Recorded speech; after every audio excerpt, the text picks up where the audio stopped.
Assalamualaikum warahmatullahi wabarakatuh. Saudara-saudaraku sebangsa setanah air dimanapun jenengan berada, doa saya jenengan semuanya sehat, selalu semangat, dan tetap dalam lindungan Tuhan Yang Maha Esa. Lur, saat ini kita nengok jagung, lur, yang mana jagung kita kemarin dimakan ulat. Ini sudah agak pulih, walaupun belum 100%.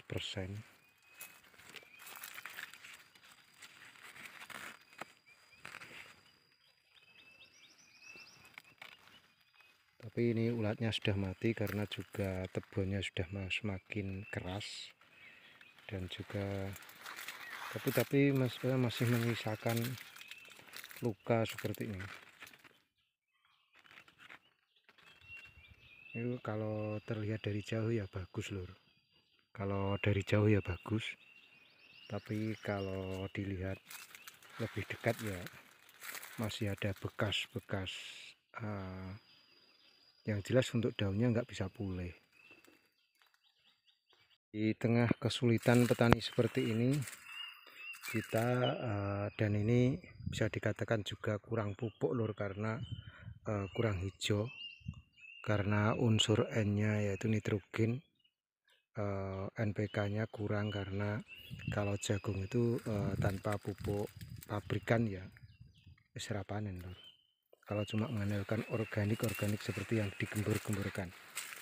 Dan kemarin saya melihat podcast seorang peternak orang Indonesia yang punya lahan di New Zealand, di Australia. Itu lahannya 100 hektar dan ternak sapinya itu antara 4.500 sampai 5.000, standar antara itu. Di sana ternyata pupuk buatan Indonesia banyak sampai ke Australia. Ini kan lucu karena kita petani di Indonesia mau beli saja nggak ada, kalaupun ada yang non subsidi juga mahal. Sebenarnya kita nggak butuh subsidi, tapi kita butuh ketersediaan, karena subsidi itu untuk cuma untuk permainan jaringan mafia yang memang mereka ya terstruktur, ngono loh. Jadi untuk petani saat membutuhkan nggak ada ketersediaan pupuk. Selain faktor kekurangan pupuk, juga faktor cuaca yang memang tidak menentu. Yang kemarin selapan dino, sebulan lebih itu enggak hujan, sehingga untuk perkembangan pertumbuhan itu masa vegetatif stuck. Malah kalau enggak ada hujan itu ya penyakitnya itu merajalela, termasuk juga ulat dan juga jenis belalang atau kumbang-kumbangan. Ini terjadi tidak hanya di jagung saja, lur. Yang sebelah sana itu porang, lur. Dan kita juga menanam aneka. Ini ada juga bangklai. Bangklai itu jenis empon-empon atau bahan jamu untuk farmasi. Jadi petani, khususnya kalau petani di Jawa, itu kita nggak bisa mengandalkan satu komoditi. Jagung tok, pari tok, itu nggak bisa. Harus semuanya ditanam, karena untuk kesinambungan, namanya juga petani kan, nanti kan untuk panennya itu jelas nggak bareng atau nggak serempak. Kalau cuma satu komoditi, biasanya ya bar panen jagung yo bar dipilih didos entek. Dan ini sangat buruk di akhir-akhir masa periode pemerintahan saat ini. Saya pikir ini sangat buruk karena menteri pertaniannya mlebu penjara korupsi. Terus nasibnya petani jane mikirno petani, sing jelas mikirno wedele dhewe. Masa nek mikirno petani jelas gak dikorupsi to lur. Dan ini kunir lur, kunyit. Ini kunyit. Wis campur aduk ini ki. Kunyit satu baris sama ketela. Dan kabarnya saya mendengar dan akhir-akhir ini ramai di debat cawapres maupun capres tentang food estate. Food ki jelas badokan cekean, estate ki apa? Estate ki real estate ke perumahan yang dikelola, no. Intinya yes proyek lah, proyek kanggo ketersediaan pangan, karena isunya juga larang pangan, atau krisis pangan global. Tapi saya melihat atau memprediksi atau kira-kira untuk tahun 2024 ini larang pangan, dan juga tahun 2025, karena tanam jagung saja seperti ini. Tanam jagung saja cuma seperti ini. Terus karena cuaca juga berpengaruh. Sambil kita jalan lur, karena ini kita akan pindah lokasi, dan untuk pertumbuhan porang juga kurang maksimal karena undo usuk, jadi nggak bisa barengan karena kemarin yang panas itu, sehingga untuk pertumbuhan porang ya gak sip, cuma seperti ini. Dulurku sebangsa setanah air, kalau untuk food estate itu saya pribadi setuju saja, karena untuk ketersediaan pangan dan pertanian tidak ngeplot di suatu tempat. Yang terakhirnya saya baca-baca, browsing, buka-buka Google dan sebagainya untuk mencari informasi tentang real estate yang diperdebatkan itu. Kalau saya sebagai petani setuju itu dilanjutkan, terlepas sopo sing dadi somben. Dan tetapi mekanismenya yang perlu dibenahi lur. Mekanisme seperti apa? Seperti lokasi tersebut cocoknya tanduri apa? Misalnya yang di Sumatera Barat kalau nggak salah, atau Sumatera Utara itu, di sana tanami apa bawang bombay, ternyata di sana cocoknya kol, akhirnya juga gagal. Yang di Kalimantan di sana lemahnya gambut dan tingkat keasamnya tinggi, dipaksa ditanami ketela, akhirnya telone ora urip, akhirnya ditanami jagung di dalam polybag. Tanam jagung dalam polybag itu juga metode untuk memperbarui tanah, kalau itu nggak salah, terlepas itu sulapan dan sebagainya. Tetapi untuk menciptakan tempat pertanian, sentral pertanian baru itu nggak seperti sulapan setahun 2 tahun jadi, nggak bisa, karena kultur tanah yang habis diratakan, mungkin dirapikan dengan ekskavator, dengan bulldozer, yang sebelumnya mungkin hutan rimba dan sebelumnya mungkin rawa-rawa, itu perlu penambahan nutrisi yang cukup. Jadi di tanah tersebut unsur NPK-nya seberapa dan unsur pH-nya tanah seberapa, terus MDPL ketinggian tanahnya seberapa, itu harus genah. Tidak hanya cuma asal di situ dapat tanah terus ditanami. Kembali jagung dalam polybag itu sebenarnya kalau yang di NTB itu cocoknya, wong NTB kan tanamannya jagung lur. Flores itu kan tanamannya jagung. Ya sana di sentral jagung. Terus mungkin yang di Sumatera Selatan itu kan dekat dengan Lampung, itu di sentral ketela, karena di Lampung itu banyak sekali di sana sudah terbiasa tanam ketela.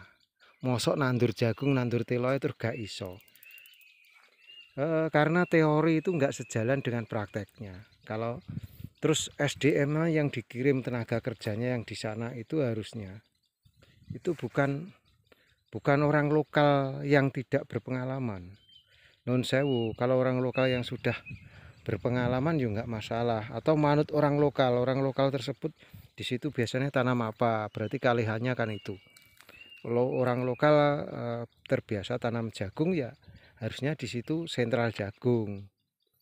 Kalau orang lokal situ kedelai ya kedelai, karena sepandai-pandainya ilmu itu masih pandai orang lokal, karena orang lokal itu warisan nenek moyang kita, jadi mengikuti selama risetnya itu puluhan ribuan tahun di situ.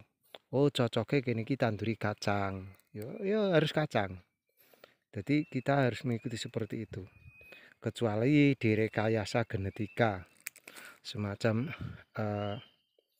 kultur jaringan, semacam tanam yang neng jero pot dan sebagainya itu tapi biayanya mahal. Terus untuk tenaga kerja, mbok iya digunakan tenaga kerja yang memang dia petani, anak petani, sering bertani. Jangan asal-asalan proyek penting tanam. Akhirnya ya ramai seperti itu karena itu enggak maksimal.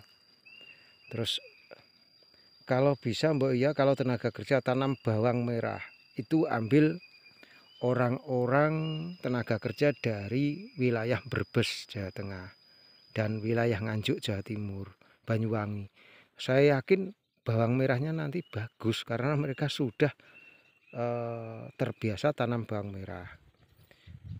Kalau ingin tanam ketela, ambil saja tenaga dari Lampung. Di sana kan sudah terbiasa tanam ketela. Jadi mereka sudah ahlinya di situ.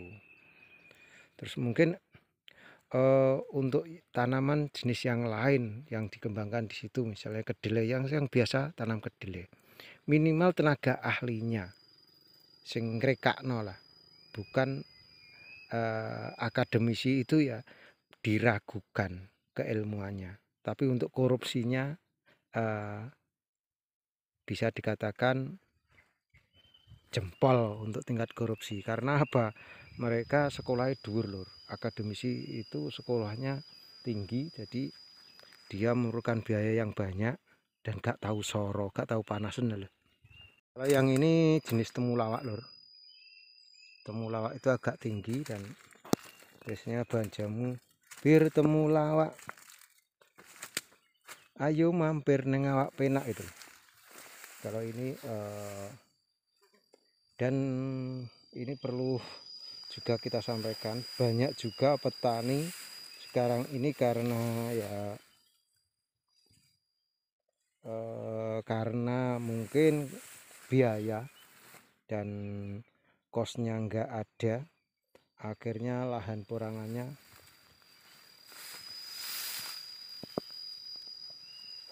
dibebel suket. Tapi lebih baik seperti ini daripada enggak tanam, atau walaupun seperti ini biasanya nanti kalau sudah ada waktu ya dirawat biasanya. Mungkin wong cek repot sawah ini. Jadi untuk dulur-dulur yang memang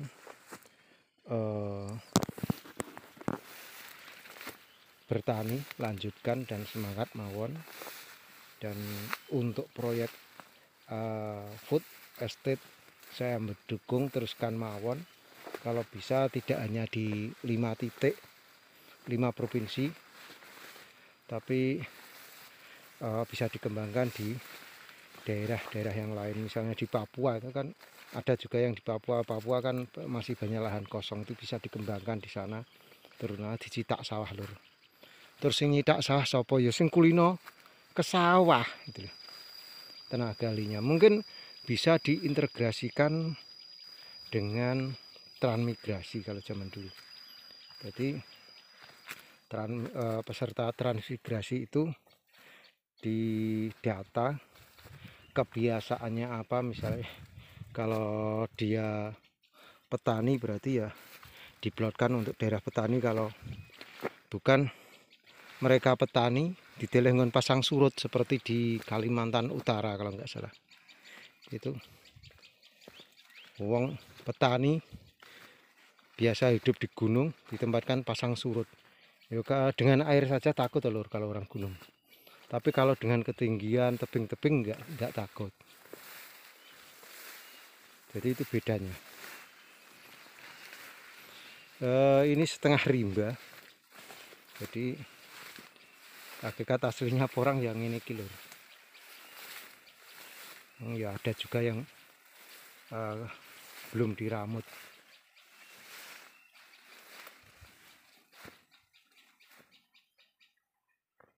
Jadi dulur-dulur, mungkin untuk calon presiden dan wakil presiden mendatang itu semoga lebih bisa memikirkan petani.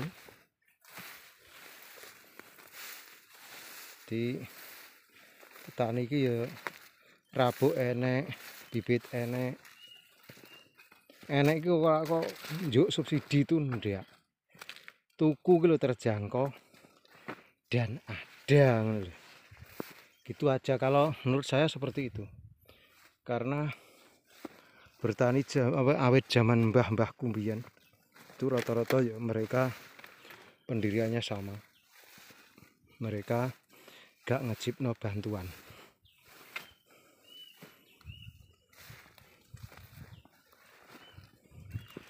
Dan ke beberapa tahun kemarin itu kan aku juga dapat kartu tani. Saya kira ada di sini saldo nih. Ternyata itu ATM. ATM-nya nyapo leren dia icap tani. Ternyata kalau nggak diisi saldo dewi ya nggak bisa untuk beli. Jadi sesuatu yang gampang itu jangan dipersulit nih loh.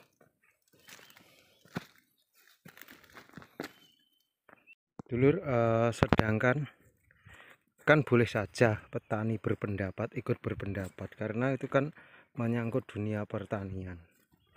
Jadi kalau menambah lahan itu malah bagus, karena ini lho lur, Indonesia ini kan penduduknya semakin bertambah, ada 250 juta lebih, bahkan sensus itu kan sudah menyatakan pokoknya wakeh.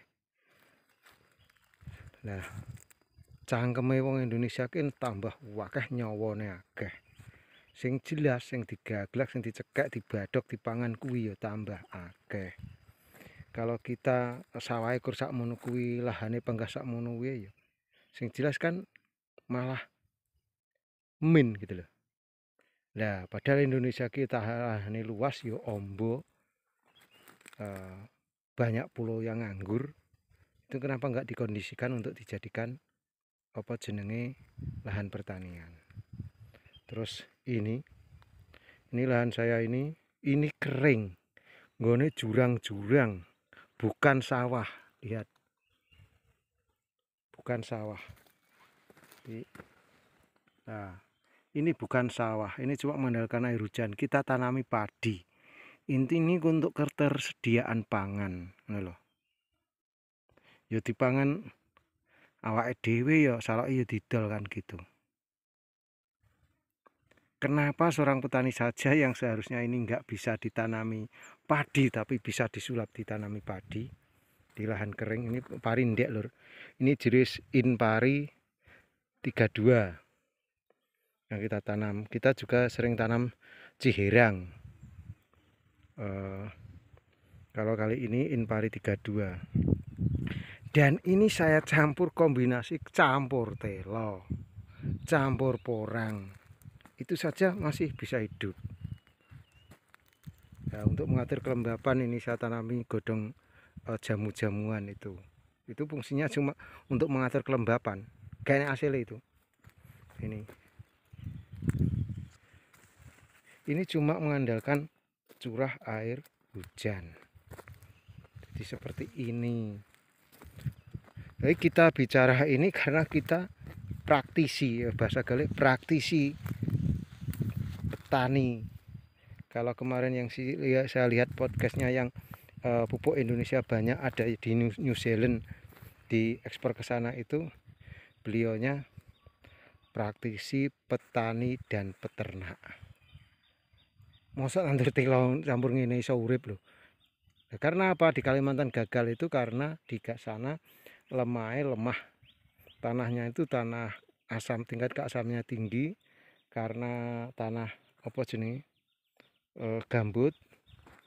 Iki lho kok ya enek.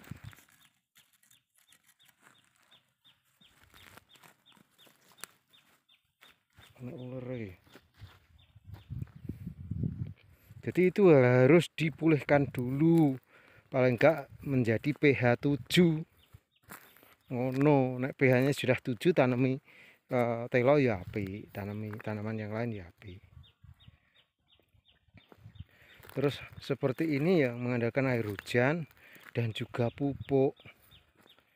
Ini kemarin tak pupuk sakmit gitu, sekadek nyaut dan sambil kita watun.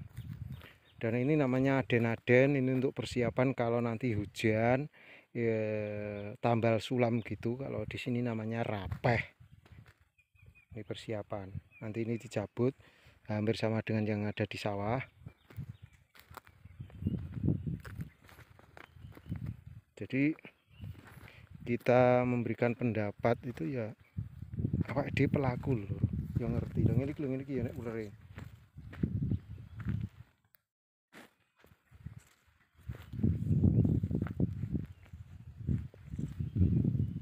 Simpel di cites dideki ngono wis. Jadi untuk dulur-dulur yang masih bertani, saya ajak semangat mawon. Enggak hujan ini bagian dari ujian. Ini ya alhamdulillah. Ini karena cuacanya panas, kering-kering lur. Kering ya mungkin kena pupuk kemarin juga bisa. Ini sudah ada 15 hari nggak hujan lagi. Semenjak Januari kemarin tuh awet Natalan sampai ke tahun baru itu hujan. Terus setelah tahun baru itu streng nggak hujan lagi.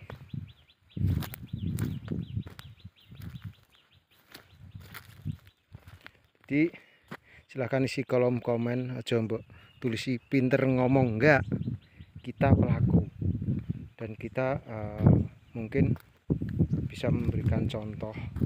Kalau seperti ini berarti ini tanahnya tipis, kita naik tipis lur ini. Kalau yang agak tanahnya agak tebal ya, karena ini tanahnya ini loh padas.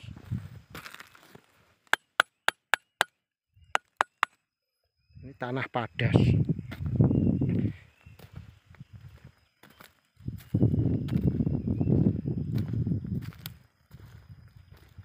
Dan untuk dulur-dulur yang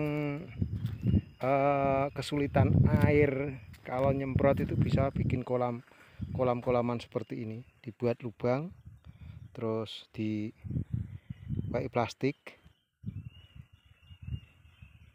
di paling enggak plastiknya rangkap 2 biar enggak bocor seperti ini. Ini kalau nyemprot nanti gampang karena ini jauh dari sungainya ada di bawah sono jauh.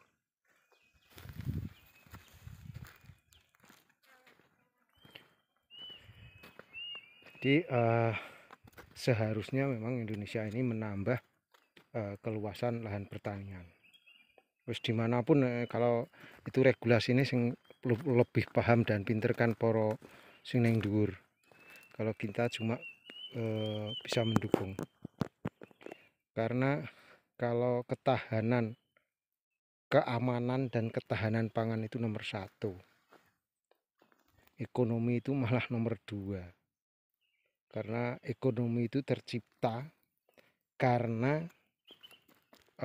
ada gabah diinteri. Gabah diinteri ya ada perputaran uang di situ, karena ekonomi itu bergandengan karo perputaran uang lur. Contoh nih, sekarang ini kan peceklek, ekonomi ini sulit. Cacah ngarani saiki usome piye ngarani? Usome gaib.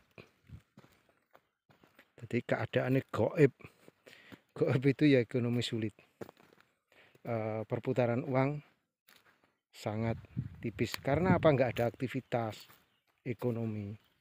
Coba kalau bar panen pari, panen porang, panen telo, terus panen polowijo gitu, perputaran uang pasti sing kerja yo tenaga kerja bisa menyerap, terus kita bisa beli hal-hal yang lain, iso bangun dan sebagainya, tukang bangunan yo payu, kuli bangunan payu, padahal dia nggak bersentuhan dengan bertani.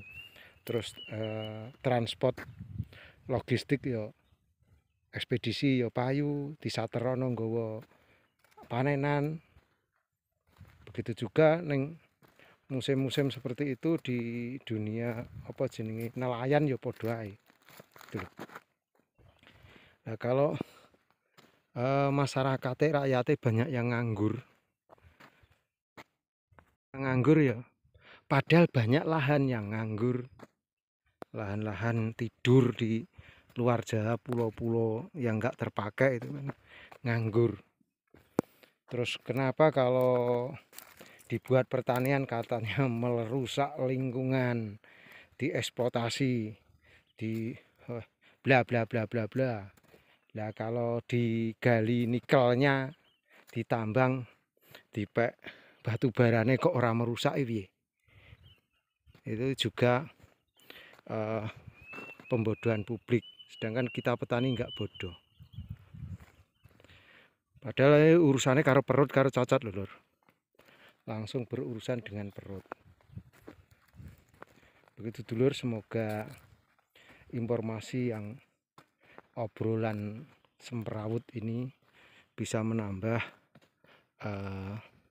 pembendaraan pemikiran jenengan sebagai petani, walaupun kita kemas dengan cara yang sangat sederhana. Atau kalau ingin lebih jelas bisa DM di nomor admin, nanti akan saya jawab, karena enggak semuanya saya buka, karena juga aku takut nek dirangket lur, salah ngomong. Kalau kita ngomongnya berdasarkan data dan kita memang pelaku seperti ini, tak pikir bisa dipahami. Gitu dulur, semoga informasi ini bermanfaat dan keberkahan untuk kita semua. Indonesia lebih maju lagi, dan nggak ada sebulan lagi kita bisa menemukan pemimpin yang memikirkan petani dan ketahanan pangan. Dan semoga ada perubahan untuk periode yang akan mendatang. Gitu dulur, tetap semangat.